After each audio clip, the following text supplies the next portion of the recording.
नाजरीन अस्सलाम वालेकुम, आप देख रहे हैं IM TV, मैं गालिब सुल्तान।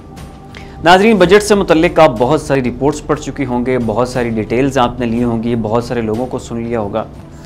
तो हम भी इस मौजू पे फ़ौरन से एक वीडियो बनाना चाह रहे थे, लेकिन फिर हमने सोचा कि एक डिटेल्ड व्लॉग बनाने से पहले तमाम तर मुबस्सिरीन, तमाम तर माहिरीन, एनालिस्ट, इकोनॉमिस्ट, सब की राय ले ली जाए।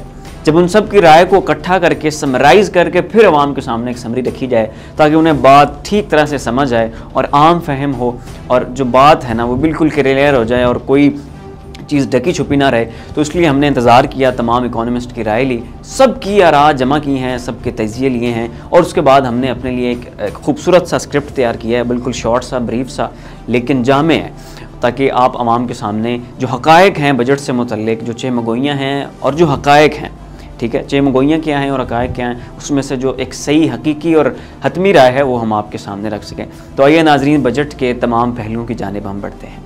नाज़रीन, बजट को डिटेल से डिस्कस करने से पहले इमरान खान की हुकूमत और उनके गुज़श्ता बजट्स पर थोड़ी सी बात कर लेते हैं। नाज़रीन, इससे पहले इमरान खान ने जो बजट दिया वो इंतहाई बोसीदा था, उससे अवाम को कोई रिलीफ हासिल नहीं हुआ। हर तरफ महंगाई थी, बहरान था, चीखो पुकार की आवाज़ थी, टैक्सेस थे, बहरान थे, अवाम बिल्कुल थक चुके थे और किसी को नहीं समझ आ रहा था कि हुकूमत क्या करने जा रही है। तो बिल्कुल वो एक ऐसी पोजीशन थी कि इमरान खान साहब नए नए गवर्नमेंट में आए और उन्हें जो हुकूमत मिली वो बिल्कुल, उसके पास ना तो कोई इकॉनमी थी, ना उसके पास कोई रिजर्व्स थे, उल्टा कर्जे थे। तो जैसे ही वो आए तो ख़जाने खाली थे, तो जाहिर सी बात है वो एक दफ़ा डिप्रेशन में भी चले गए। और एक वक्त ऐसा भी आया कि वो मुल्क के जो काम करने वाले मुलाजमीन हैं उनकी सैलरी देने के लिए भी सोच रहे थे कि अब हम किसका दरवाज़ा खटखटाएं, अब हम किससे पैसे मांगें। यानी ये सूरत हाल हो गई थी, मुल्क डिफ़ॉल्ट करने वाला था, मुल्क दिवालिया होने वाला था। तो ज़ाहिर सी बात है फिर उस सिचुएशन में कि जब आपके पास ख़जाना है ही नहीं, एक ऐसा ही बजट बनना था कि जो बजट हमने देखा उसमें महंगाई थी, बहुत ज़्यादा टैक्सेस थे, तो यकीनन एक मुश्किल हालत का पूरे मुल्क ने सामना किया। लेकिन अब जो बजट पेश किया गया है ये बिल्कुल पहले बजट से मुख्तलिफ है, इसमें बहुत बड़ा रिलीफ है आप सब के लिए, हर तबका, जिस तबके से भी जो कोई बंदा ताल्लुक़ रखता है सिवाय ताजरों के, क्योंकि ताजरों पर उन्होंने बहुत ज़्यादा सख्ती की है और होनी भी चाहिए। उनसे टैक्स इकट्ठा होगा तो फिर आम आवाम को कोई आसानी मिलेगी ना, तो वहाँ पे उन्होंने थोड़ी रस्सी खींची है, लेकिन बाकी अवाम के लिए एक अच्छा खासा रिलीफ उन्होंने दिया है। उसके पीछे बहुत सारी वजूहात हैं कि पाकिस्तान के फॉरेन रेमिटेंसेस में इजाफा हुआ है। वो पाकिस्तानी, वो ओवरसीज़ जो पाकिस्तानी गवर्नमेंट पे एतमाद नहीं करते थे, इस दफ़ा इमरान खान के आने की वजह से वो पाकिस्तानी गवर्नमेंट पर एतमाद कर रहे हैं। उन्हें लग रहा है कि जो हम पैसा भेज रहे हैं वो एक मौसर और ठीक हाथों में जा रहा है, इसलिए पाकिस्तानी जो हैं वो फॉरेन रेमिटेंसेस भरपूर भेज रहे हैं। और एवरेज, नाजरीन ये बहुत बड़ी खुशखबरी है, इससे पहले भी एक व्लॉग में इसके ऊपर बात हो चुकी है कि average $2 billion foreign remittances Pakistan को ओवरसीज़ की जानिब से मौसूल हो रहे हैं, जो कि बहुत बड़ी अमाउंट है। और उसके बाद पाकिस्तान को जो ज़रूरी शोबा है इसने बहुत ज़्यादा तरक्की की। इससे पहले इवन इस हुकूमत के जो गुज़श्ता 2 साल थे उसमें भी जो किसान हैं उनके लिए बड़े मुश्किल हालात थे, उनकी वो आसानियाँ उन्हें नहीं मिल सकी जो उन्हें मिलनी चाहिए। और इससे पहले जो गवर्नमेंट थी उसमें भी यही सूरत हाल थी, लोग आलू लेके सड़कों पे आ गए थे और उन्होंने आलू वैसे ही सड़कों पे फेंक दिए थे, क्योंकि आवाम को कोई रिलीफ तो मिल नहीं रहा था। किसान बेचारा इन्वेस्टमेंट कर रहा था और उसकी इन्वेस्टमेंट जो हो रही थी उस हिसाब से उसे प्रॉफिट तो मिल नहीं रहा था। तो इसलिए हमारी जो फसलें हैं, जो ज़रूरी अजनास हैं, जिसके ऊपर पाकिस्तान की इकॉनमी का अच्छा खासा इन्हिसार होता है, वो भी पीछे जा रही थी। लेकिन इस दफ़ा पिछले गुज़श्ता साल तो गंदम की पैदावार पहले से जो पैदावार होती है उससे 25% कम हुई थी, धान की फसल कम हुई, कमाद की फसल कम हुई, कपास तो एक अशरे से ख़राब उसकी सूरत हाल थी। लेकिन इस दफ़ा पाकिस्तान की तमाम तर ज़रूरी अजनास में एक मौजज़ाती तब्दीली देखी और पैदावारी सलाहियत में बहुत ज़्यादा इजाफा हुआ है। और इस पैदावारी सलाहियत ने इकॉनमी पर भी अच्छा असर डाला है, बजट के ऊपर भी इसका अच्छा असर पड़ा है, और इसके साथ साथ जो किसान बेचारे हैं उन्हें बहुत ज़्यादा रिलीफ मिला है और वो खुशहाल हो गए हैं।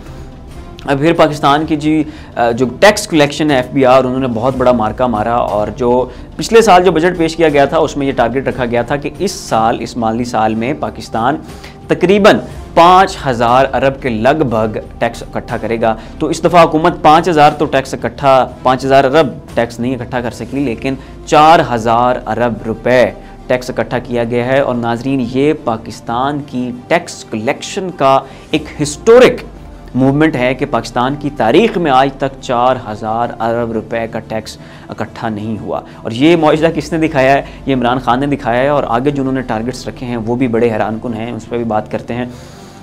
तो नाज़रीन, ये कुछ फैक्टर हैं कि पाकिस्तान के टैक्स कलेक्शन अच्छा हुआ, फॉरेन रेमिटेंसेस में इजाफा हुआ, आलमी मालियाती इदारों ने पाकिस्तान से मुतल्लिक मुस्बत इशारे दिए। यहाँ तक कि आलमी मालियाती इदारों ने यह कहा कि पाकिस्तान इस वक्त एक बेहतरीन प्लेस है इन्वेस्टमेंट के लिए। वो ये कह रहे हैं कि अगर आप अपना एक अच्छा मुनाफा चाहते हैं अपनी इन्वेस्टमेंट का, तो जाएँ पाकिस्तान में जाके इन्वेस्ट करें। ये कह रहे हैं इस वक्त आलमी माहिरीन।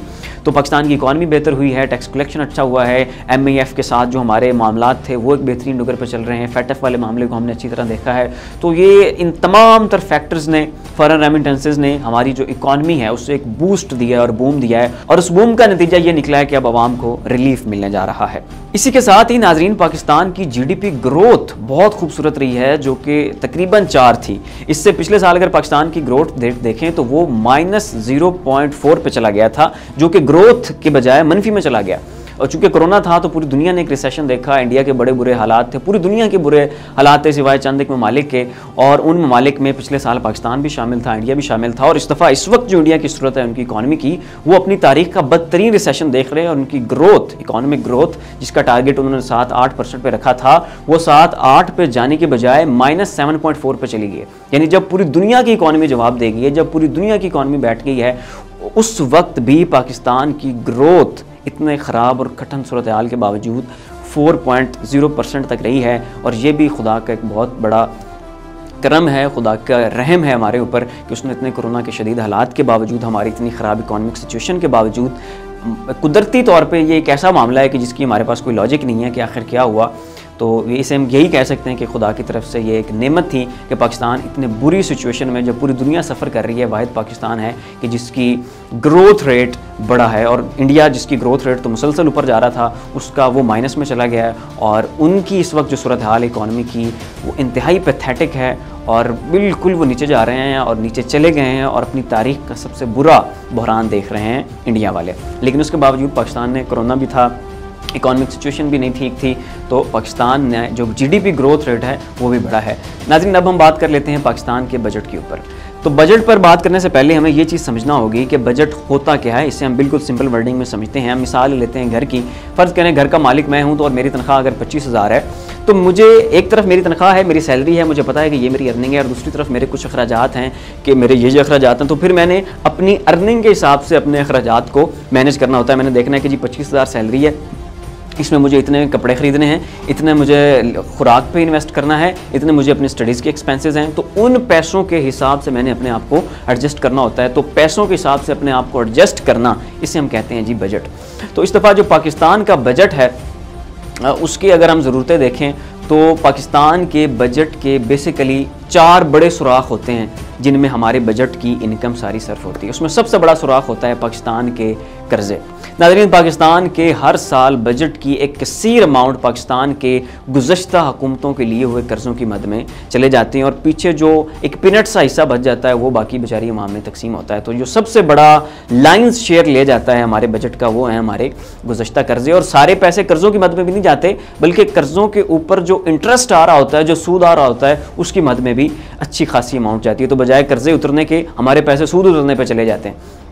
तो एक तो ये फैक्टर हो जाता है जो हमारे एक ये बड़ा सुराख है कि जहाँ पे हमारे बजट जो अच्छा खासा इन्वेस्ट होता है। दूसरा हमारा जो सुराख होता है वो है जी डिफेंस बजट। तो डिफेंस बजट में अच्छी खासी पाकिस्तान की अमाउंट जाती है हर साल, और इसके ऊपर एक बड़ी क्रिटिकल सिचुएशन होती है जिसके ऊपर हम कभी भी कंप्रोमाइज़ नहीं कर सकते। हमारा इंडिया जैसे दुश्मन से सामना होता है, इसराइल, अमेरिका, ये सारे वो कंट्रीज़ हैं जिन्हें पाकिस्तान का इस्तेहकाम खटकता है। और न्यू वर्ल्ड ऑर्डर देख लें, जितने भी दुनिया की एक जो नक्शा इन्होंने खींचा है उस हिसाब से मजबूत पाकिस्तान इनके लिए ख़तरा है। तो हमें बैनुल-अक़वामी सतह पर बहुत सारे चैलेंजेस का सामना होता है। तो बजट के ऊपर तो हम कंप्रोमाइज़ कभी भी नहीं कर सकते। तीसरा जो हमारा जी सबसे बड़ा सुराख होता है वो होता है जी पब्लिक सेक्टर डेवलपमेंट फ़ंड। तो उसमें तरक्याती काम होते हैं, मोटरवेज बनते हैं, इकॉनमिक जोन्स बनते हैं, और इंफ्रास्ट्रक्चर बिल्ड किया जाता है, आवाम के ऊपर पैसा इन्वेस्ट किया जाता है। और उसके बाद जी हमारा जो चौथा फैक्टर और चौथा बड़ा सुराख है जिसमें पाकिस्तान के बजट का एक कसीर हिस्सा जाता है, वो है जी सिविल सर्विसेज। तो जो हुकूमती मशीनरी है जो वो चल रही होती है, मुल्की इंतज़ामिया होती हैं, उनकी तनख्वाहें, उनके सारे मामलात को देखना, तो ये एक चौथा बड़ा सुराख होता है जिसमें पाकिस्तान की जो बजट का है उसका एक कसीर हिस्सा उसमें जाता है। तो नाज़रीन, इस दफ़ा जो पाकिस्तान का बजट पेश किया गया इसका कुल हजम 8,487 अरब रुपए था। और इसमें से 36% पाकिस्तान के गुज़श्ता कर्ज़ों की अदायगी की मद में गया है। यानी वो समझ लें कि पाकिस्तान के बजट का एक बड़ा हिस्सा आपने यूँ उतार के उसे कर्ज़ों की मद में डाल दिया, उसका पाकिस्तान के कामों से किसी किस्म का कोई लेना देना नहीं है। तो ये सूरत हाल तो हो रही है पाकिस्तान के बजट के साथ, तो फिर जाहिर सी बात है महंगाई भी होनी है। और उसका नाज़रीन जो 16% हिस्सा है वो पाकिस्तान के डिफेंस बजट की मद में गया है। तो आप कह लेंगे आलमोस्ट 50% बजट तो यहीं पे ही ख़त्म हो गया कि उसका 36% उस गुज़श्ता कर्ज़ों की अदायगी में चला गया और 16% जो है वो डिफेंस बजट में चला गया। तो पाकिस्तान का जो डिफेंस बजट है इसकी भी बड़ी एक कंप्रोमाइजिंग सिचुएशन है, इसके ऊपर हम कभी भी कंप्रोमाइज़ नहीं कर सकते हैं क्योंकि पाकिस्तान का बहुत बड़े दुश्मनों से सामना है। तो ये जो डिफेंस बजट है इसके हवाले से बताते चलें कि ये जो है अगर इसे हम बिलियन में निकालें तो ये $8.7 बिलियन बनता है। और अगर आप इंडिया का बजट देखें तो वो तकरीबन $70 बिलियन है। आप चाइना का डिफेंस बजट देखें तो वो $200 बिलियन है। अमेरिका का बजट देखें डिफेंस तो वो $700 बिलियन है। तो अगर हम अपने सिर्फ भारत जो हमारा दुश्मन है जिसका हमें सामना होता है और जिसकी वजह से हमारा ये डिफेंस बजट है, तो उसके मुकाबले में भी आप देखें कि उनका $70 बिलियन है और हमारा $8.7 बिलियन है। और ये आप कह लें कि उनका डिफेंस बजट हमारे बजट से 7 गुना ज़्यादा है। तो इसके ऊपर भी हसन इकबाल साहब का बयान आया, उन्होंने कहा कि ये बजट बहुत कम है, फ़ौज के बजट में इजाफा होना चाहिए। लेकिन आप जानते हैं कि नून लीग और इनके सारे लोग, इनके सारे कारकुनान हर वक्त फ़ौज को गालियाँ देते हैं, कहते हैं जी डिफेंस बजट ले जाते हैं, फ़लाँ चीज़ ले जाते हैं, फ़लाँ चीज़ ले जाते हैं। तो जब ज़्यादा बजट जाता है तब भी इन्हें मिर्चें लगती हैं और जब कम बजट जाता है तब भी इन्हें तकलीफ़ होती है। तो असल में तो इनका मकसद और हदफ हुकूमत है और उन्हें तनकीद का निशाना बनाना है। नाज़रीन, इस बजट में से 964 अरब रुपए PSDF की मद में गए हैं, यानी पाकिस्तान में डेवलपमेंट से मुतल्लिक बहुत सारे प्रोजेक्ट शुरू किए जाएंगे। सरकारी मुलाजमीन की तनख्वाहों में 10% इजाफा किया गया है और जो पेंशन लेने वाला तबका है उनकी पेंशन में भी 10% का इजाफा किया गया है। पाकिस्तान में किसी जगह पर कहीं भी कोई नया टैक्स नहीं लगाया गया है, कहीं भी, दोबारा नाज़रीन एक दफ़ा सुन लें कि कोई नया टैक्स नहीं लगाया गया है। नाज़रीन, 12 बिलियन रुपए एग्रीकल्चर के शोबे पर इन्वेस्ट किए जाएंगे जिसमें किसानों के लिए बहुत सारी मराहत हैं। अगर वो काश्तकारी करना चाहते हैं तो उन्हें बिला सूद के 1.5 लाख तक के कर्ज़े फराम किए जाएंगे। अगर वो ट्रैक्टर वगैरह या इस तरह की कोई मशीनरी ख़रीदना चाहते हैं तो उस सूरत में भी उन्हें तकरीबन 2 लाख रुपए तक के मुफ्त कर्ज़े फराहम किए जाएंगे। 66 बिलियन रुपए HEC यानी हायर एजुकेशन कमीशन पर सर्व किए जा रहे हैं। 14 बिलियन रुपए क्लाइमेट चेंज पर इन्वेस्ट किए जा रहे हैं। $1.1 बिलियन वैक्सीनेशन के लिए मुख्तस किया जा रहा है। इसके अलावा 100 बिलियन रुपए कोविड एमरजेंसी फ़ंड के तौर पर मुख्तस किए जा रहे हैं कि अगर खुदा न खास्ता कोविड की वजह से फिर कोई सूरत हाल ख़राब होती है तो उस सूरत में इन पैसों को इस्तेमाल किया जा सके। 12 बिलियन रुपए सिंध के लिए मुख्तस किए गए हैं। 260 बिलियन रुपए सास प्रोग्राम के लिए मुख्तस किए गए हैं। 20 बिलियन रुपए बलूचिस्तान के लिए मुख्तस किए गए हैं। 118 बिलियन रुपए बिजली की तरसील को बेहतर बनाने के लिए मुख्तस किए गए हैं। 91 बिलियन पाकिस्तान की डैम्स की कंस्ट्रक्शन के लिए मुख्तस किए गए हैं, जिसमें से 57 बिलियन रुपए दासू डैम के लिए, 23 बिलियन रुपए दयामर भाषा डैम के लिए, 6 बिलियन रुपए मेहमन डैम के लिए, 14 बिलियन रुपए नीलम जेहलम हाइड्रो पावर प्रोजेक्ट के लिए मुख्तस किए गए हैं। नाज़रीन, इसके अलावा इंडस्ट्रीज़ के लिए एक बड़ी सब्सिडी का ऐलान किया गया है जिसमें टेक्सटाइल एक्सपोर्टर्स के लिए मराहत हैं, जो पेंट्स हैं, जो टेक्सटाइल है, फार्मास्यूटिकल कंपनीज़ हैं, केमिकल एक्सपोर्टर्स हैं, इलेक्ट्रॉनिक्स की अशिया हैं, केबल और फाइबर ऑप्टिक्स और ऑटोमोबाइल्स, ये जितने भी सेक्टर्स हैं इन सब के लिए बड़ी आसानियाँ भी पैदा की गई हैं, इनके लिए मराहत भी हैं और इनके लिए बहुत बड़ी सब्सिडीज़ का भी ऐलान किया गया है। इसके अलावा नाज़रीन, 850 सीसी से नीचे वाली जितने भी कारें हैं उनके ऊपर मज़ीद कोई टैक्स आयद नहीं किया गया है और जितनी भी इलेक्ट्रिक कार्स जो पाकिस्तान में आती हैं उनके ऊपर 16% टैक्स है। वो 16% टैक्स कम करके उसे 1% तक कर दिया गया है ताकि जो बाहर कंपनीज़ फॉरेन कंट्रीज़ में काम कर रही हैं उनको ये मौका फराहम किया जाए, आसान सूरत हाल एक बना के दी जाए ताकि वो पाकिस्तान में भी आकर काम कर सकें और जिससे पाकिस्तानी आवाम के लिए भी रिलीफ पैदा हो। तो नाज़रीन, ये थी बजट से मुतल्लिक कुछ मोटी मोटी तफसीलात। अब हम बात कर लेते हैं हुकूमत के नेक्स्ट टारगेट्स ने। तो हुकूमत ने इन बजट्स के बाद अपने लिए कुछ नेक्स्ट टारगेट रखे हैं। उसमें उनका जो सबसे अहम और मेन टारगेट है वो ये है कि हुकूमत इस साल, जो अब आइंदा साल हमारा चल रहा है, इसमें 6000 अरब रुपए के टैक्सेस इकट्ठे करना चाहती है। गुज़श्ता साल इन्होंने 4000 अरब रुपए के टैक्सेस इकट्ठा किए, अब अगले साल ये 6000 अरब रुपए के टैक्सेस इकट्ठे करना चाहते हैं और ये टारगेट बहुत मुश्किल है और इस टारगेट को सेट करना, इसे टारगेट में रखना, ये एक बड़ी हैरानकुन बात है। लेकिन दुआ है और हमारी नेक तमन्नाएं और ख्वाहिशात इनके साथ हैं, खुदा करे कि ये 6000 अरब रुपए के टैक्सेस इकट्ठे कर पाएँ। नाज़रीन, वीडियो के आखिर में अब हम बात कर लेते हैं हुकूमत के करंट अकाउंट डेफिसिट के बारे में। तो इस दफ़ा जो हुकूमत ने कुल अमाउंट जनरेट की, जो हुकूमत की बिल्कुल टोटल अर्निंग थी, वो थी 7,909 अरब रुपए। अब NFC अवार्ड के तहत हुकूमत इस बात की लिए जवाबदेह होती है कि इसने हर सूरत एक मखसूस अमाउंट नीचे सूबों को डिलीवर करनी होती है। तो ये इसने नीचे डिलीवर की है जी 3,412 अरब रुपए जो हैं हुकूमत ने अपने कुल रेवेन्यू में से 3,412 अरब रुपए नीचे सूबों को डिलीवर कर दिए हैं। अब इसमें से जो टोटल अमाउंट बाद में बच गई वो बची है जी हमारे पास 4,497 अरब रुपए। अब सूबों की तरफ से कुछ टैक्स की मद में फेडरल गवर्नमेंट को पैसे आते हैं, वो हैं जी 570 अरब रुपए, और उन पैसों को अगर हम साथ इसमें जमा करें तो वो हमारे पास बनते हैं जी 5,067 अरब रुपए। तो नाज़रीन, हुकूमत की जो कुल नेट वर्थ है वो 5,067 अरब रुपए है, जबकि हुकूमत के कुल अखराजात जो हैं वो 8,427 अरब रुपए हैं।